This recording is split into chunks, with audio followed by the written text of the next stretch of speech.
I'm not naive enough to expect you to name any names, but can you talk about that process and how that's decided in terms of who's coming up and who's in on those discussions, and really when are those decisions made? So, it's an ongoing process, I think, throughout the year, strategically with the team that is responsible with me for NXT, and then sort of the team that is responsible for main roster movement. And I think if you kind of looked at it sort of like, making the shift from college to the pros in football, there's teams on both sides that are kind of evaluating that, and we're putting out the prospects from NXT side up to where we think they can fit.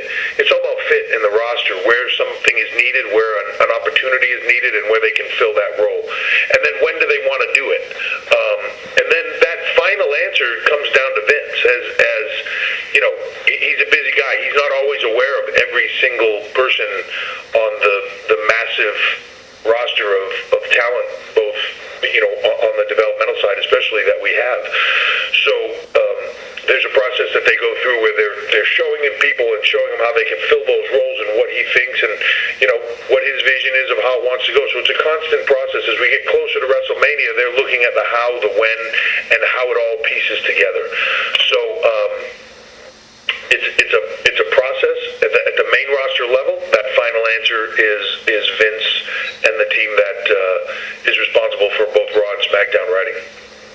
My other question is, how do you feel about companies piggybacking off of WrestleMania? Nobody really runs opposite of Mania itself, but there are definitely some rival promotions that run opposite TakeOver events, and so I'd like to know your thoughts on that. Look, I think that it's, as long as they are quality events, then that's great. Look, if fans of sports entertainment in general, when they come into the New Orleans area for WrestleMania, I think them having the ability to have choice, I think them having the ability to enjoy the sports entertainment that they want to see and enjoy is the best thing. We can't supply every single thing for every single person, as much as we try, and I think that it's good. My only concern on it is when it's not quality, or it's not, the risk, or the anything is not good. If it's a bad experience for our fans, the only time it really bothers me is if somebody comes in and they see WrestleMania week as WrestleMania and WWE, and they go to a different event and they're disappointed at whatever aspect of that, in quality or the experience or any of it. If it's a negative, then obviously I would like that to be a positive. If there was ways for us to work with those people to make the experience more positive, great. That's really my biggest concern. Other than that, it is what it is, and it's funny to me though that sometimes we do our business in the way we do our business, and sometimes those people will then come back and say, like, well, then they moved an event here and they put it directly against ours to try to combat us. Look, we don't do anything in response to anybody. We go into WrestleMania, it's our event week.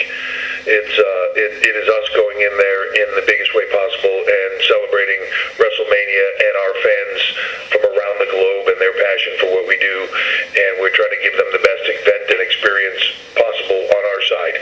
Everything else to us it's there, but we do what is right for our business. It's what people enjoy, and I'm happy if they enjoy it. I'm happy that they're there and they can enjoy it.